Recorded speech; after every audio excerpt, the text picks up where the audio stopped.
And well, being a dad, this is the first of our live sessions. And so I'm Paul White. Some of you know me. And this is Chris Millner, my dear friend. Hi.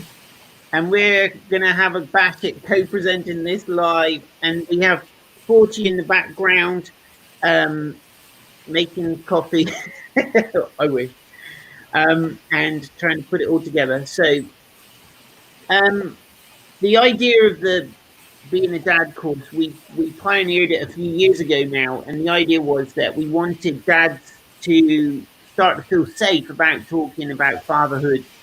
And there's this kind of caricature that women are so great at talking when they get together, and mums just naturally talk and share really kind of deep, meaningful stuff, and guys just run out of things to talk about when they've talked about the football and the car and stuff and work, and never really talk about the things that are important in terms of being a dad and being a husband and all of those things.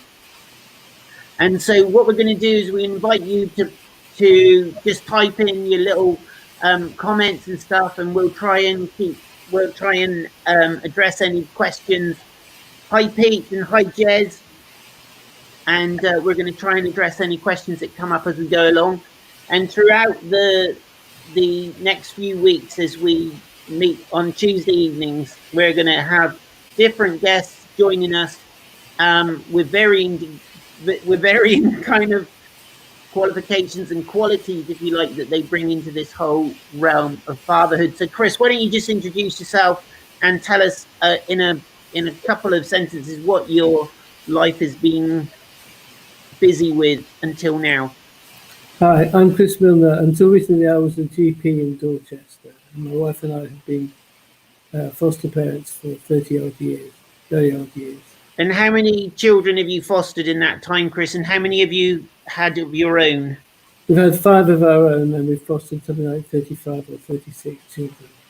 35 or 36 children. And so were they long-term fostering placements, or were they short-term crisis ones?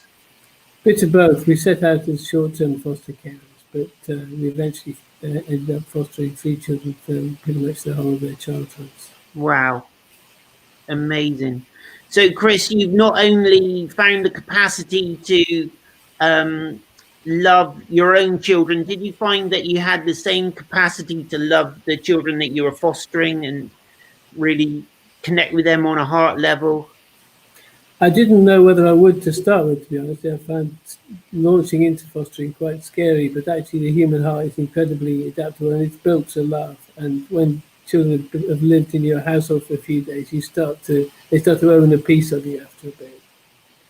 So in the end, it stopped being a problem. I think for me, when we had our I think when we had our first child, Josh, I kind of wondered whether I could love him as much as I loved Anna, my wife, and his mum. And then I found that like I had a whole nother reservoir of love for Josh, which was as wonderful as the love I had for Anna. And then when Emily came along, I thought, well, surely I'll now have to split my love in half, for my children love in half. And it seemed as if there was a whole other allocation of love for her as well, which was equally powerful and all-consuming. And I thought, wow, this is amazing. This is like a multiplication factor. Do you find something similar? Yeah, love multiplied, it doesn't divide. That's incredible, isn't it? It is, yeah. Yeah. So, Chris, tell us what you felt like the first time you held your own baby in your arms. Equal parts head over heels in love and terrified, I think. Yeah. My wife was a special care baby unit nurse at the time. Who was working on a regional intensive care unit for newborns. And I'd done pediatrics. And we'd never really seen or looked after a baby that wasn't sick before. So we were just waiting for the catastrophe to happen, to be honest. Mm. Wow. You suddenly realise when you hold your own baby for the first time how much there is to lose. Yeah. You give your heart away, you can't get it back afterwards. Mm. I remember when we had Josh, and you had to, you take them home, and it's like too much responsibility, isn't it? It's like, What do oh you do my, now? and then Yeah, you wish you paid more attention at the pre-thingy classes and stuff, and yeah, spend so much time messing about with your brother, because my brother and his wife were expecting at the same time, and we just spent most of the time folded up in laughter because it was so funny. And then suddenly we're there, and it's like I wish we'd paid more attention. Hello, Matt. Good to see you. And I remember, as one of the things that we had to do was bath him, and then we had to get him into his baby grow. And I was afraid I was going to snap one of his arms or legs off, because he yeah. seemed to want to get in the hole, the armhole. And I'm like, look at my great big ugly hands and this tiny little. And actually, he was quite a little bruiser. He was £9.11, I think, or something. He was a big old chap, or Shocking. something pretty big. But I was convinced I was going to snap something off. But within a couple of days, you're handling them very naturally, and it all seems to come together pretty well. Yeah. Yeah, I cool. felt tiny, but she was very tough. Yeah, yeah. She she turned out to be made of strong stuff, didn't she, Naomi? Yeah, yeah. Still small, Brilliant. still tough. Well, guys, welcome to everyone who's watching already. And anyone who hasn't already, do say hi. If you're watching on YouTube, if you type in on the live comments, that comes up, and it gives us a bit of insight into who's watching and what how we can so perhaps uniquely tailor what we're doing over these next few weeks to help you. And so if you've got a question you want to discuss, or an issue that's bothering you, just type it in and we'll do our best. And we're not experts, but we are very enthusiastic. So I'm going to kick off really with this, just throw out this little statement that helps us to start to think a little bit. Hi, Emma. Good to see you. It helps us start to think a little bit about what being a dad is actually about. And I remember there was back when we had our first baby, there was pregnancy outfits, and and it had a slogan on it, said it started with a kiss. And you kind of think, yeah, and one thing led to another. Hi, Barry. And one thing led to another, and look where we are now. We've got this big old bump, and now it's turned into an actual baby. And so the idea is this, that within the wonder of conception is this idea of romance. And I think if we take romance out of the equation, we've got something relatively dysfunctional. But when romance happens between a man and a woman, that then they want to spend their lives together, and they start to commit to each other. And then into that committed relationship comes a new arrival, an addition, if you like, who is a product of their love and their affection for each other. This is a most wonderful creative miracle, and the most wonderful environment for a little defenseless child to be born into. And so if we say, well, the whole thing started with a kiss, that is exactly how it should continue. And in my view, that the whole the creating the environment where a baby and a family can thrive has to be fundamentally based on affection, and that kind of daily continued affirmation and love and affection and tenderness being poured out. And so if we had some tiny little plants that we'd grown from seed and we wanted them to do well, we wouldn't put them outside in a blizzard. We'd put them in a greenhouse, and we'd put the sun lamps on them, and we'd give them plenty of moisture and good compost, and we'd really mollycoddle those little plants to get them to grow strong. And really, the natural inclination to show affection and love to a baby is actually precisely what it needs to thrive. And it's precisely what a marriage and a relationship between a man and a woman need to thrive. It's precisely what a family needs in order to make it thrive. Is that daily affirmation, daily kind words, daily smiles, daily kisses, daily cuddles, daily embrace, and it should come naturally. But I think for many people, it is actually more complicated than that, because we've got our own complicated issues that make us feel like it's not natural to show affection. And I think one of the things about Brits is we can be a bit reserved, but in order to really give the best environment for our family to thrive in, I believe that we need to start to get those, to build on a foundation of love and affirmation and obvious expressions of that. Mm. Chris is going to talk to us a little bit about the way a child's brain develops, because when a baby's born, it's it has a fully functioning brain, but large chunks of it are not really particularly developed very much. But the parts that are particularly developed are the sort of more survival things. And Chris, why don't you just talk to us a little bit about how a baby starts to develop from those early days after birth or even during the womb, and then how the environment we create might affect that. Okay, yeah.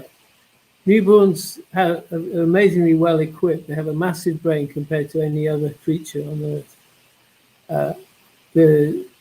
This phenomenal machine will rapidly increase in size in the weeks and months of the first 2 years of its life. It more than doubles in weight in the first year of life. The areas, as Paul said, the areas that are most developed when the baby's born are the areas necessary for raw survival. And anybody who's handled a newborn knows there are three main areas: eating, pooping, and shouting. Everything else develops after that. The newborn baby's brain has the potential to become the sophisticated brain of an adult, like what I've got. But most development takes place after birth and depends on the environment the baby's in. As I said, the baby's brain is massive when it's born and full of nerve cells or neurons. But what causes thinking and development is the connections that develop between the brain cells, called synapses. And they form pathways which relate to experiences and movements and learning. So the environment begins to shape the baby as soon as it's born. And there are windows of opportunity that occur. So speech and language and so on, there are times in the brain's development when there's a window when they can develop. And if they don't develop at that stage, they may never develop properly. The vision center of the brain really begins to come online about 2 to 3 months, and that's the stage at which a baby needs to have really good visual stimuli through play and interaction. A really good way of doing that is for the baby to be held close and talked to and be interacting with mum or dad face to face. Lots of smiles, lots of talking, lots of imitating each other. And you can see a 6-weeker starting to imitate the behavior, the facial expressions of the mum. And a 6-weeker will prefer a picture of mum to any other picture. Wow.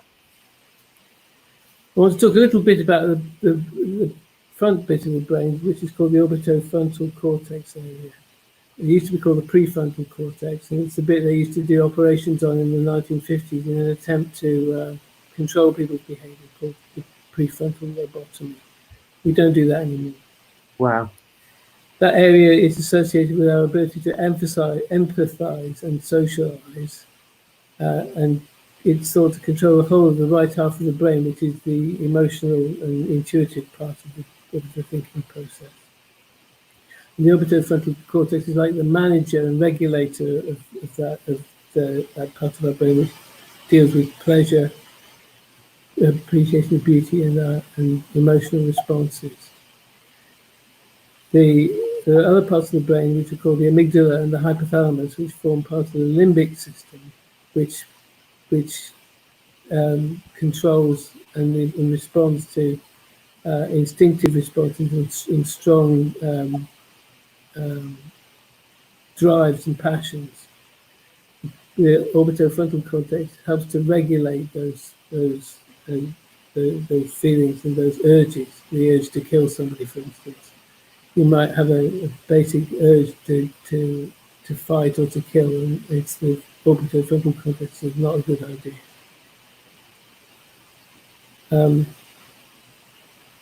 The window for this bit of brain development is the first year of life. If it develops that well, then the good connections are made in response to loving touch, laughter, smiles, tones of voice, and support from mum and dad. It's not about rocket science, it's about being tender and nurturing and letting the other person emerge. Wow. Some research was done at the fall of the Iron Curtain with children from Romanian orphanages who were kept in cots all day and started contact. And that showed that they virtually had a black hole in that area of the brain. Wow. It just simply didn't develop. Chris, can I interrupt you for a second? And without giving any, obviously, any confidentialities away, would you say that you've ever had foster children coming into your care where there's been clearly a lack of that kind of affectionate touch and a corresponding deficit in their, a corresponding kind of need in their own development, do you think? Yes. Again, it's difficult to be too detailed without giving away confidential details.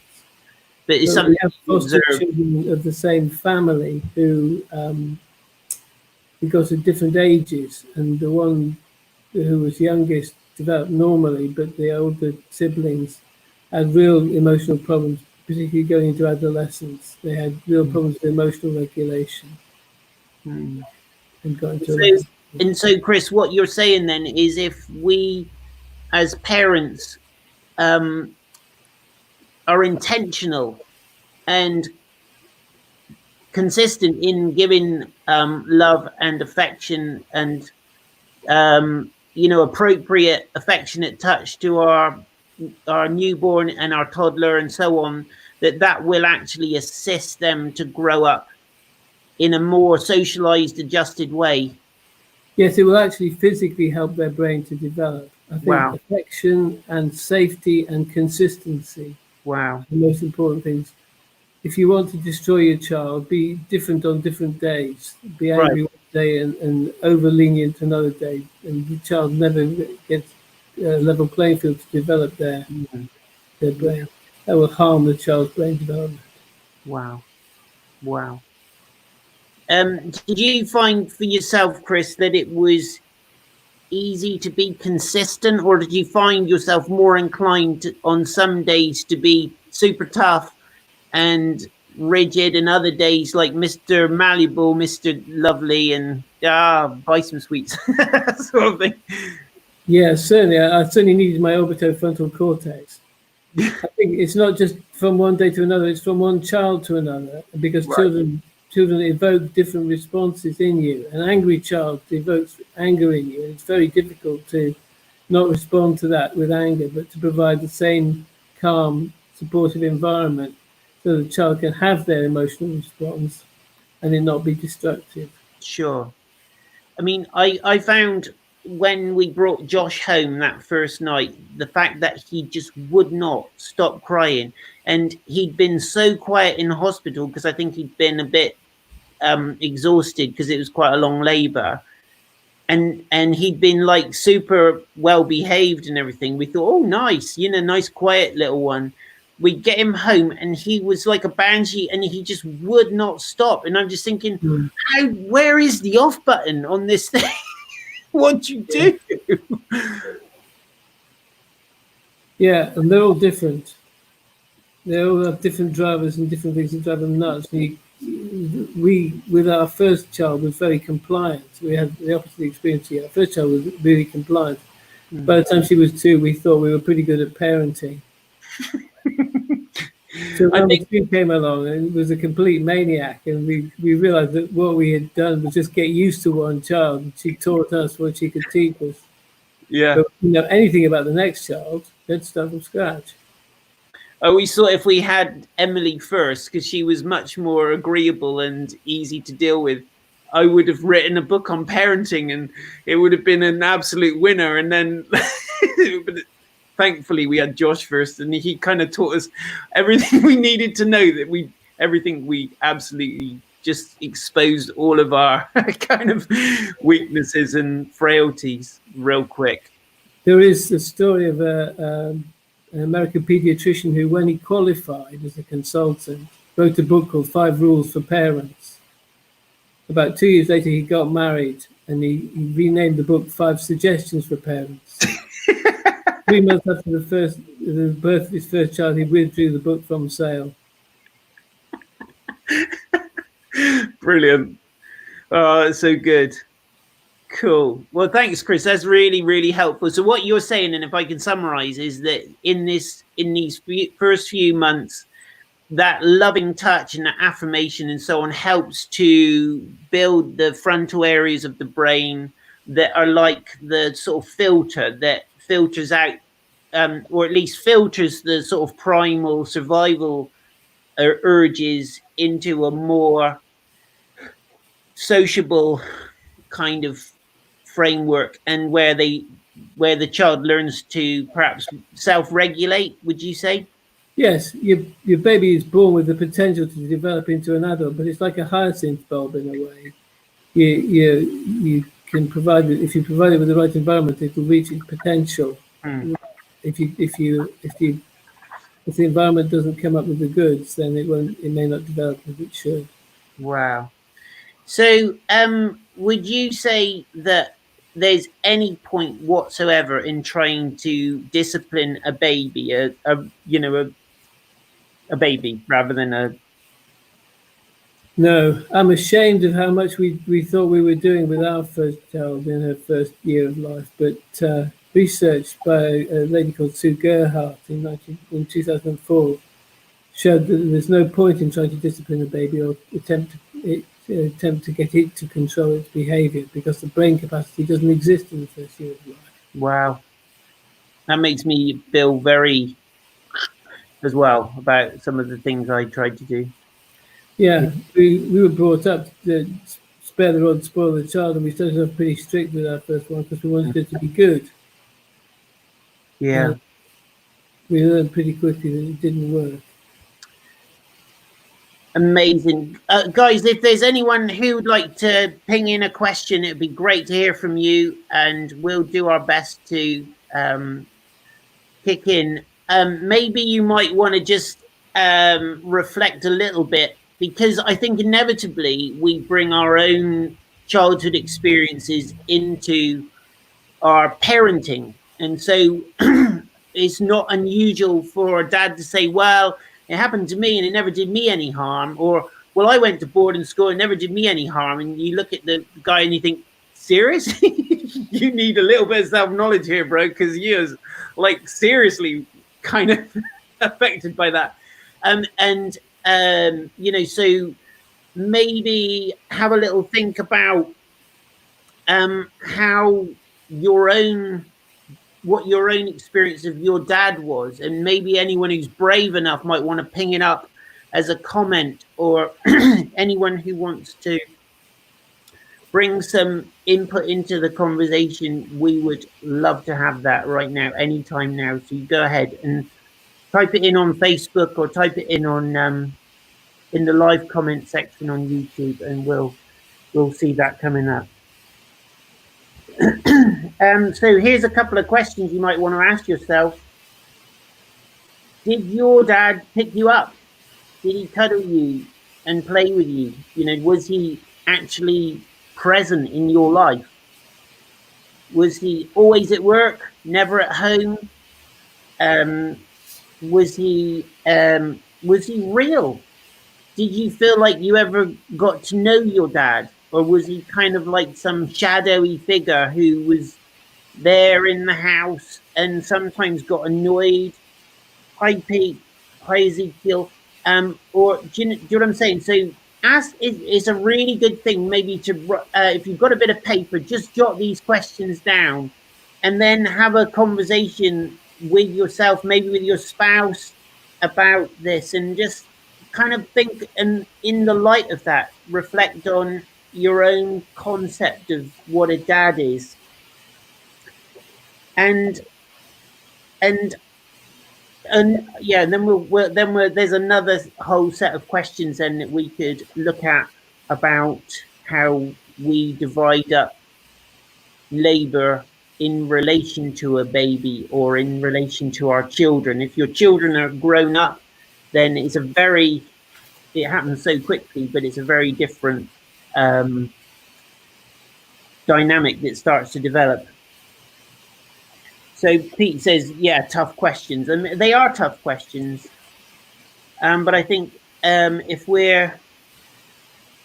it's helpful for us to understand, if you like, what our preset wiring is in us. And you have couples who get married and they maybe one child grew up with Christmas being a really lavish event. It goes on, and everyone gets a million presents. And then someone else grows up in an environment where Christmas was pretty frugal, and maybe they went around and did some good to some poor community or something, and it was very much about serving others. And then they get married, and you realize, man, there's a massive conflict just over Christmas. So imagine what it's like when it comes to parenthood, and particularly the role of the dad, because don't forget, your wife, your partner will have had an experience of a dad as well, and her dad may have been amazing and he may have been utterly lousy. So when she sees you being a dad in the way you think a dad should be, your default dad setting, if you like, that may be pressing all kinds of buttons in her, and then you're getting a reaction from her, leave alone the child that you're trying to take care of. So you're now factoring somebody else's reactions to your parenting, who you thought you were on the same team with, and you realize, crikey, maybe we're not even on the same team. Maybe she's the enemy. Maybe I'm the only sane one in our whole house. So 40 says, I loved copying my dad and later found out I was copying both good and bad behaviors. That's really interesting. I found my dad was a very fiery guy, and he could be quite passive and quiet and reflective, but he could also be very fiery and volatile. And I grew up with a rationale for being angry, which was based on my childhood experience. And it wasn't until I was a dad myself and saw what that was doing to my young children that I realized I needed to do some work. I needed to get my stuff sorted out over anger and justifying rage, really. How about you, Chris? I was going to say that's a brilliant point Forty's made, because what we're doing when we're being dads is we're modelling something, and it's taken on board not entirely at a conscious level, but as you said, two young people come into a marriage, both of them with a clear idea of what a dad is and what a mum is, and those ideas on positive and negative aspects, and they will never have been thought about or discussed. And it's only when you actually get into the marriage that you begin to realize that your spouse is breaking all the rules, because they Yeah, don't know what your rules are and you don't know what their rules are. yeah. And Simple that can happen example. even for people who've grown up in the same community, in the same religious and Yeah, social background. But for people from different backgrounds, it can often be really quite perplexing. yeah, So, in real time, when you're with your children, you are modeling. And if you model self-control and fruits of the spirit, patience, kindness, goodness, etc., they'll pick those things up. If you model negative things, they'll pick those up as well, and they won't criticize them. They won't even think that it's appropriate to criticize them. The model in their head will just be, that's what a dad is. It's incredibly important to do this consciously, to be deliberate, to be doing fathering on purpose. yes. And so, if we started to learn the violin today, we would probably be pretty lousy at it. Then maybe one or two might have a little bit of aptitude and may be able to make a non-squeaky note. But it would be a safe assumption to say that we would all improve if we practiced, would Yeah. it not? Yeah. Well, the Agreed. thing about being a dad is you don't get any run up. You literally, boom, there it is. There's the baby. Right, get going.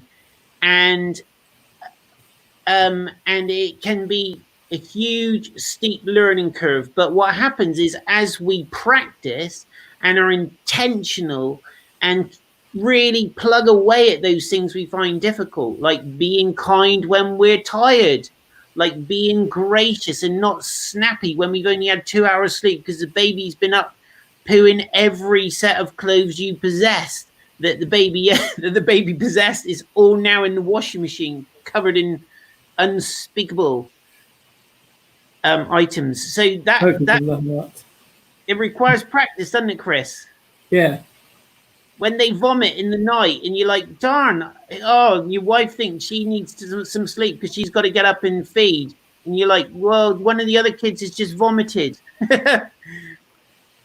Yeah, the other thing is you're the best shot at having a dad your kids have got. So however ill-equipped you feel to do it, practice practice improves things, and Cool. the only thing to do is to stick with it and do the best you can. There's some good comments coming up here, Chris. Ezekiel says, I disagreed with some of the things my dad used to do that was in his best intention. Now I'm doing what he used to do and understanding the why he behaved like that. Yeah.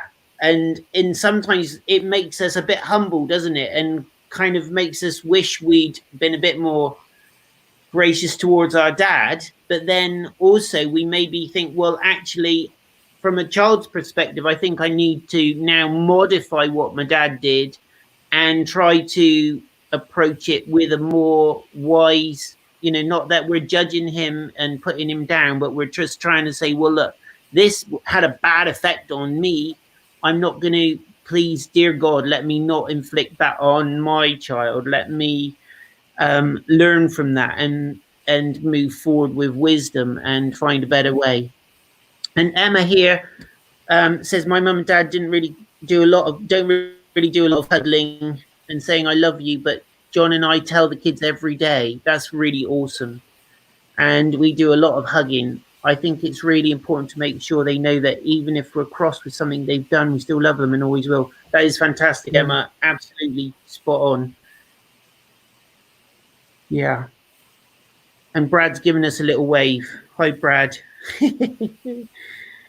Yeah. So practice being intentional. I don't know if anyone's ever experienced. Hi, Claudio. Buenas tardes, amigo. I don't know if anyone has ever experienced that feeling like when your wife or your partner is coming at you and disagreeing with you, where you feel like you're the only sane one in the house. Maybe you're not prepared to admit to that in public. But when you feel like, hold on a minute, don't you realize that everything you're doing is going to have a really, we're going to set ourselves up with a big problem here if you don't stop doing that. Yeah, and the other thing is when you think that you're the only, how come it's always me that has to give way? Or how come it's always me that has to compromise? I remember we'd been married about 9 months when I disclosed that that's what I was thinking, and my wife was completely shocked because she was thinking the same thing. So is me. I always have to give ground. Yeah. There is just so much surrendering to be done in the early years. And it's really good when you have those days where you realize actually we're both on the same team and we're both trying to do the same thing. And sure, we've got perhaps a bit of different philosophy that needs to kind of bed in together a bit better, but we're on the same team. Yeah. I remember a classic example for us. Josh is 26. 26 now, 27. Gosh. Anyway, he's old-ish.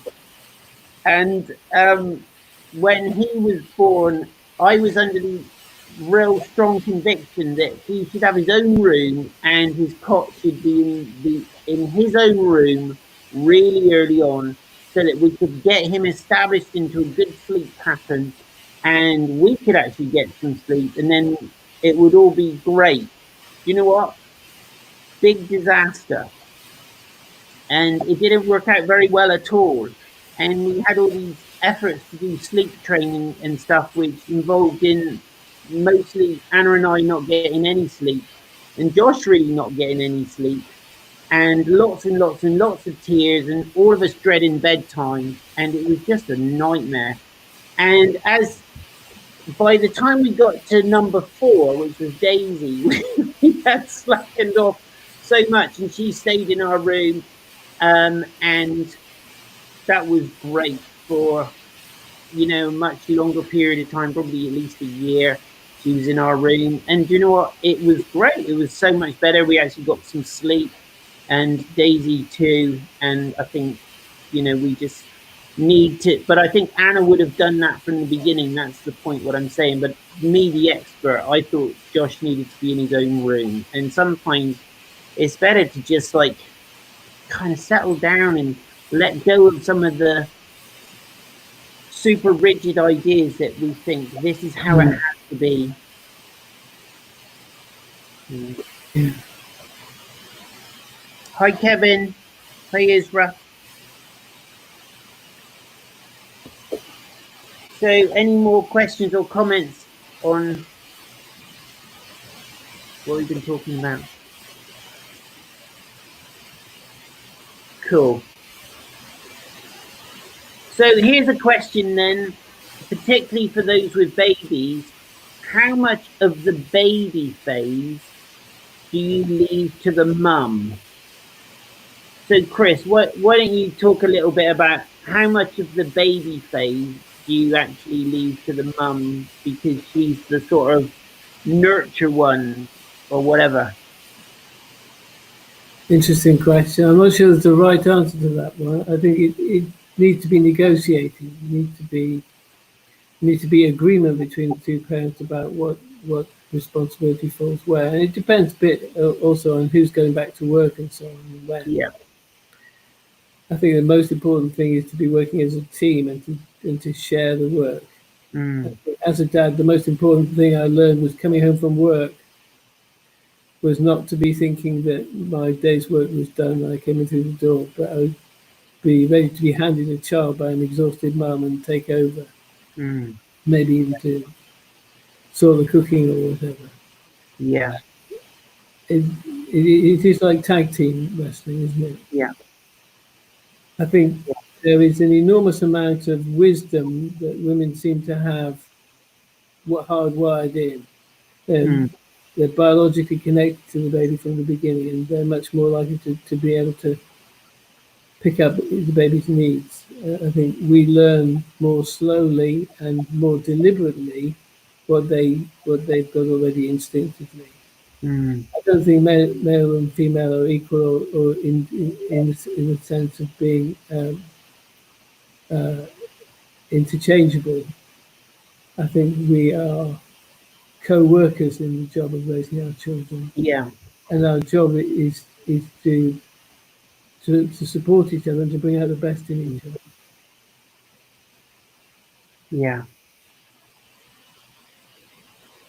I think my dad, for example, when I was growing up, my mum and dad, the relationship was very delineated, and so it was there was a clear demarcation between mum and dad and what they did, and dad didn't really do much in terms of childcare. He worked out in the workshop till quite late, and when he'd come in and have tea and then go back out again, and then somebody go out and dig the garden and this kind of thing. And so mum was very much the one who dealt with us as children in the house. And so, but something in me just kind of knew that that wasn't how we wanted to do it, and that we actually wanted to do something which was far more in part, like shared out, if you like. And Mm. it also, then I realized just how exhausting and demanding a day at home with one or two small children was for Anna, and that I'd been perhaps working hard physically all day, but actually that was far less stressful and demanding on me as a person than being in the house alone with two continual little monkeys who wanted to accompany her to the toilet even, and Yeah. it's hard to really, when you've been out in the man's world doing man stuff, to come home and think, oh, I'm really tired, I think I just need to sit down and relax. But actually to step in then is the best thing we can possibly do, and come in and be like a fresh horse to come and take the process from there, and maybe take over bath time and bedtime, reading the stories and all that kind of stuff. And I used to love doing that, to be honest. I miss those Yeah. times. Yeah. So many No, times I'd be halfway through a story and fall asleep, and the little one was still awake and then wake me up. Sorry, Chris, you were going to say I was going something. to say, you want to be that part of the baby's life, don't you? You want to be in their face with Absolutely. the stories and the tickles and the hugs and everything. Yeah. But sometimes you walk in and it's been World War III in the house, and you have to like suddenly become like, right, Mum, I'm releasing you from the scene of the theatre of war, so you can Yeah, actually have a breathe somewhere. Yeah. So Ezekiel says, I think that because Jeremiah was bottle fed, I had the chance to get a lot more involved so that I could help Esther a lot. We still work as a team, both happy that I'd not missed the opportunity to spend time with Jeremiah. that's really good. Yeah, yeah, Well done, Ezekiel. yeah, well done. I know we did one. Anna was religious about breastfeeding, and we did one bottle feed in the evening with Daisy, and that, or at night, in the night, was a bottle, and I was, that was my job, and that was great. And I just felt like I was at least helping Anna get a few more hours of consistent sleep. So Pete says there's a lot of theories about this, but what biblical answers are there to the input of mum and or dad, especially in these early years? Chris, do you want to respond to that?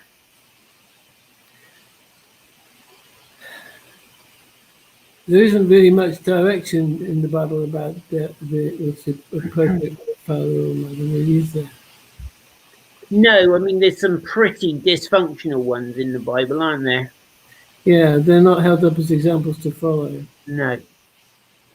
I think in Proverbs there's some really good stuff about the woman who, it says faithful instruction is on her tongue, and so she's like really very much part of the discipleship process, the raising young um, men and women who know who they are and have that sense of identity and all that.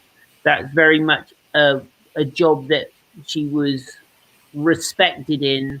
But equally, the dad was very much part of the family culture, and at the Passover, it was the dad's job to tell the history of the Passover and explain to the family why they were following the rituals that they were, and tell the story of the Israelite nation coming out of Egypt and so on. And so the dad had quite a clear role in also helping to confer a sense of identity onto the children. And I think for me as a dad, I feel that that is very much part of my vocation and my call, is to help my children understand who they are. And I've even sort of bantered with them on the way out to school. Don't forget who you are, guys. And like one of them's going out to school with like yogurt all down their top because it's escaped the bird's eye, and mum missed it. And so like I'll get them and clean them up and say, listen, I want you to go out of the house looking like somebody loves you. And so like when Emily was small, I used to try and get her to sleep. I would just sing into her ear, and we would have this little song, and it would go, "You are love," and she would say, "Blue," and I would say, "You are and she would sing, "Beautiful," and we would, "You are special," and all that kind of thing. And so, what I'm trying to do is indoctrinate them in the sense that they are valued and they're precious. And so, I think that both mum and dad really team up on that stuff. And on the practical things, my thinking is let's just get the job done. I think many people will have heard me say that, but if there's a job that needs to be doing, someone's got a spare pair of hands, let's get the job done so that we can get on to the next thing more quickly.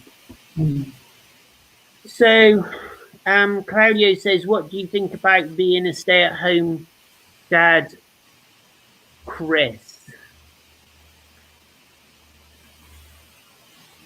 What do you think about being a stay-at-home dad? These days, it's an option for many parents. I think it can be a really good thing. Yeah. I don't think there's any strong biblical injunction against it. It's a change to society's norms, but I think provided both members of the couple feel that's the right thing to do, there's no reason why not. Yeah, I agree. Let's be creative. And, I think the dad can do nurture and everything else. There's a few jobs that dad clearly can't do. And if anyone needs me to explain, do a private message. But Kevin says, but I think be creative and, share. Make sure you're both giving each other the privilege, though, of being partners, equal partners in the job of bringing up the children, if you possibly can, because your children need a mum and a dad in an ideal world. Now, if that has been taken away for some reason or another, you can still be a good dad even in that context, even if you're not living at home. It's much harder, it's got more challenges, but you can still be a present force in the young person's life. And there are a few exceptional circumstances where you can't, and I'd be very happy to have some specific questions on that at some point over the next few weeks. It'd be good to look at that. But generally speaking, the ideal and the practical need is that your children see lots of mum and dad and have lots of their input into their hearts. So Kevin, go on, Chris. I was going to say, in that latter case where the parents can't be together, the most important thing you can do is so far as it lies with you, to be in agreement with the children's other parents. Yeah. Creating a safe space between you so the children don't feel that there's, on the one hand, they either have to. Hi, Tom. They don't feel they have to be on the side of one or the other, or that either parent is a danger to them. That's right. Yeah. It's about making the situation safe. Yeah.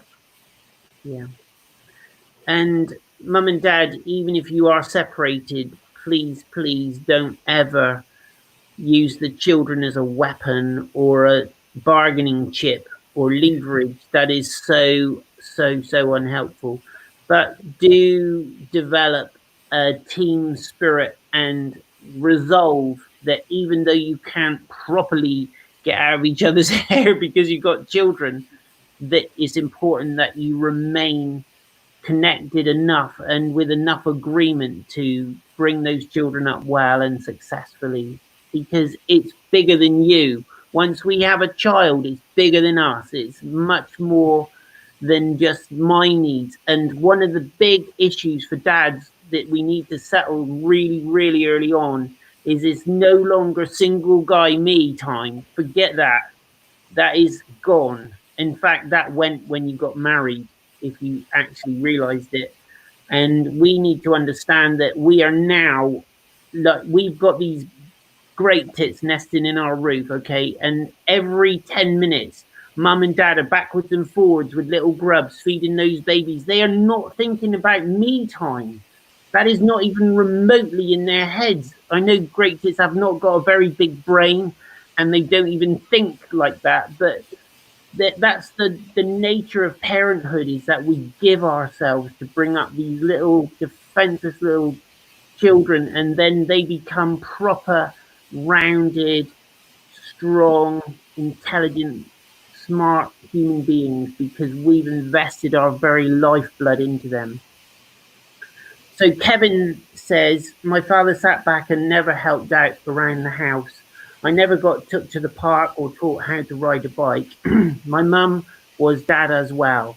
I am completely the opposite. As I changed nappies and bathing and getting up in the night, I loved it. And now me and the girls are so close and bonded. That sounds amazing, Kevin. Well done. Good job. Excellent. He was a stay-at-home dad for 3 years. Well done, Kevin. Tom, it's great to have you on the line. We maybe should get you to come and contribute one evening. We'll set it up. But good to hear your thoughts. So are there any more questions and comments? Hi, Kaz. Are there any more questions and comments anyone wants to make? We've been going for about 45 minutes. We can keep going, or we can wrap it up. I think if we were to give out some homework, I'd say just go for these questions and maybe discuss them with your spouse. Did your dad pick you up and cuddle you and play with you? Was he real with you? And did you really know him? And then just look at that in the context and maybe ask for feedback from your spouse. How brave would that be? And how scary would that be? But ask for some honest feedback. Ask some of your friends around you, what sort of dad do you think I am? Do you think I'm, am I kind? Am I hard with my wife? You know what I mean? Am I bossy and dictatorial? Get some feedback from your friends. It would be good. Chris, you want to say anything else to wrap us up for the night?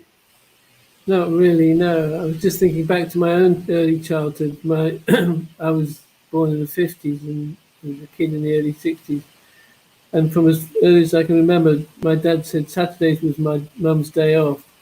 And he would cook us bacon and eggs in the morning and then take us to the swimming pool. Brilliant. And we'd come back with fish and chips at lunchtime and we'd have boiled eggs tea. Proper food. Not a vegetable was harmed in the whole day. That was his entire cooking repertoire. Excellent. Week after week after week, and I don't know anybody else at that time who would have thought in that way about a woman's rights or the space for the mum. Awesome. Wow. It's been really fun, guys. I hope you've enjoyed it. And do invite others to come and join us. And nice to have you with us, Emma. Yeah.